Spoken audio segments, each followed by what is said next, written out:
estou participando do Telepesk, JRS. Fala um pouco da minha função.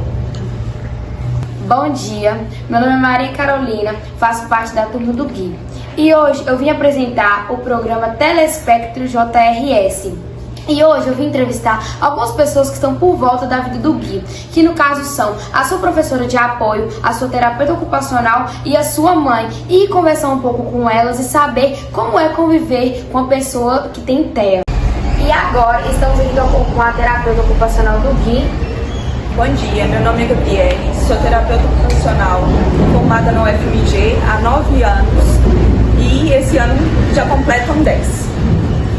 Então agora a gente vai falar um pouco sobre autismo e eu vou te fazer algumas perguntas. A primeira, conta pra nós, o que é o autismo? Autismo é um transtorno do neurodesenvolvimento em que há dificuldade na comunicação, interação social e geralmente as pessoas apresentam estereotipias, que são aqueles movimentos repetitivos. Tá. E quais são os graus do autismo? Existe o nível 1, 2 e 3, que são considerados o leve, moderado e grave. Quais são os desafios encontrados para trabalhar com o autismo? A desinformação e o preconceito seriam os maiores? Com certeza. Acho que a desinformação é a maior dificuldade que a gente tem hoje em dia.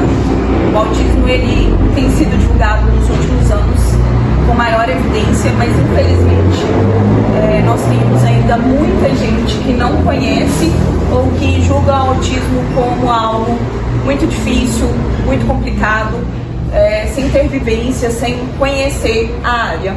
Então, acredito que sim, a desinformação, infelizmente, é o que atrapalha. Há preconceito nas próprias famílias? Infelizmente, sim. Há uma falta de informação, como eu disse anteriormente, e isso interfere muito no desenvolvimento das crianças, porque quanto antes tiver a abordagem de profissionais de uma equipe multidisciplinar, auxilia a criança naquele processo, mas com essa desinformação, com esse preconceito, achando que é algo acima do que pode se esperar, do que vai acontecer no dia a dia, as pessoas não buscam ajuda, às vezes escondem as crianças e isso atrapalha muito. Como lidar com a divergência de aceitação no diagnóstico entre pai e mãe? Geralmente, quando os pais chegam com dúvidas de diagnóstico ou suspeita do diagnóstico, alguns aceitam bem que estão ali buscando melhoria para o filho, outros têm uma certa dificuldade e falam que não concordam com aquele diagnóstico.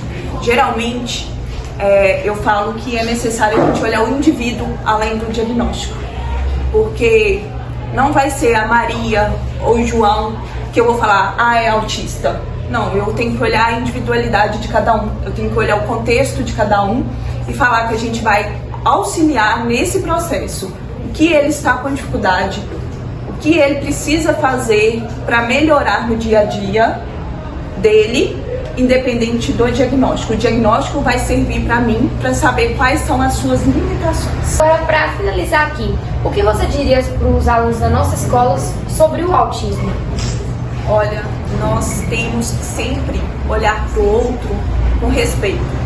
Não devemos julgar pelas aparências. Nós não sabemos a capacidade de ninguém ao olhar para ele. Muito obrigada por sua presença aqui hoje.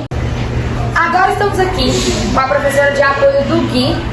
Elisana Patrícia, eu trabalho na função há 10 anos. Então, Elisana, o que te motivou a ser professora de apoio? Olha, desde 2014, que eu estava vivendo um momento de luto, e eu estava estagiando numa escola e eu fui trabalhar com um aluno com deficiência física. Então, através do contato com ele, do aprendizado com ele, eu me ressignifiquei muito e mudei muito meus valores, aprendi mais a ter empatia para com o outro. E desde então eu me apaixonei na área da educação especial e me reencontrei nela e estou nela até hoje.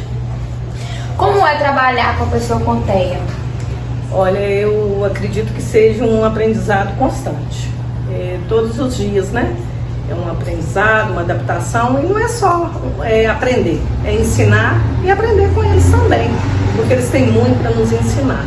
Eu acho que se todo mundo convivesse, né, com uma criança especial, uma pessoa especial, né, eu acho que seria melhor, seriam seres humanos melhor, entendeu?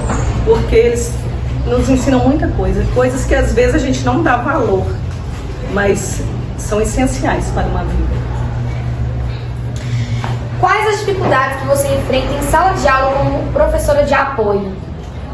Eu acredito que seja o acolhimento, a empatia e a falta de conhecimento, né? Eu acho que todas as pessoas envolvidas na escola teriam que ter o mesmo conhecimento que a gente, quanto professor de apoio, no decorrer da função, a gente busca, né, capacitação, porque muitos convivem, mas não sabem a fundo o que aquela criança, aquele aluno tem, e às vezes passa por ser despercebido o aluno na sala. Então é isso. Então acredito que todo o contexto escolar, desde o diretor até o funcionário serviçal, né, da limpeza, deveria ter um aprofundamento no conhecimento para ter mais empatia com aquele aluno. E você acha que, tipo, dentro da sala do Gui, entre os alunos, você acha que existem muito bullying ou tipo, algum tipo de preconceito? Olha, bullying eu não percebo, mas a questão de preconceito e de não querer socializar com ele, infelizmente ainda tem. Ana, tem alguma história de algum aluno que você deu aula que te marcou? Me conta um pouco, se tiver, né?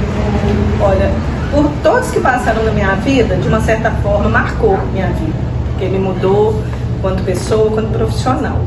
Mas em 2014 eu conheci uma menina, trabalhei com ela é autista e também tem o TOD. E nos tornamos amigas e hoje eu sou até madrinha dela. Então eu costumo manter o vínculo com os meus alunos por muito tempo. Obrigada. Nada. Agora estamos aqui com a mãe do Guilherme. Olá, meu nome é Letícia, eu sou mãe do Gui. Letícia, agora eu vou te fazer algumas perguntas sobre o diagnóstico do Guilherme. Como foi a sua reação e da sua família ao receber o diagnóstico de autismo do Gui? Olha, no início foi bem difícil, porque até então a gente não tinha ouvido falar sobre o autismo, né? Como há muitos anos atrás, hoje ele já está com 16, há muitos anos atrás não se ouvia falar tanto como hoje. Então foi um pouco complicado a aceitação, mas depois foi tranquilo, porque aí eu já busquei os atendimentos e foi fluindo. Tá. Quais os desafios do dia a dia que Gui mais enfrenta? Olha, eu acho que é a questão da socialização, né, do fazer as coisas sozinho, que ainda é uma dificuldade, né, até hoje, ele com 15 para 16 anos, né, mas dentro do esperado, eu acredito que ele tem tido uma boa evolução. Qual o seu maior medo em relação ao futuro do Gui e a sua maior esperança? Olha, meu maior medo hoje é o desenvolvimento dele na fase adulta, né? Até por causa de um trabalho, né? O lidar com a vida adulta sozinho. E a sua maior esperança? Que ele consiga, né? Ser uma boa pessoa, né? No futuro, eu acredito que ele já é uma boa pessoa. Mas no futuro ele conseguir resolver todas as coisas do dia a dia sozinho. Essa é a minha maior esperança. O que mais te desafia em relação ao autismo? Eu acredito que o preconceito, né? Quando olham para ele e falam, você não tem capacidade disso. Então a gente como mãe, como família, a gente quer que tenha a capacidade de tudo, né? Então, assim, o que mais me desafia é o preconceito em relação, assim, ele não dá conta disso. E eu acredito que ele dá conta sim, que com o tratamento adequado, com o empenho da família, ele dá conta de tudo sim. Letícia, muito obrigada pela sua participação aqui hoje, viu? Eu que agradeço, gente. Então, gente, esse foi o episódio de hoje. Talvez a gente vai fazer mais alguns episódios, mas por enquanto esse é o piloto. Obrigada por vocês assistirem até aqui. Um beijo! Obrigado, gente. Um beijo.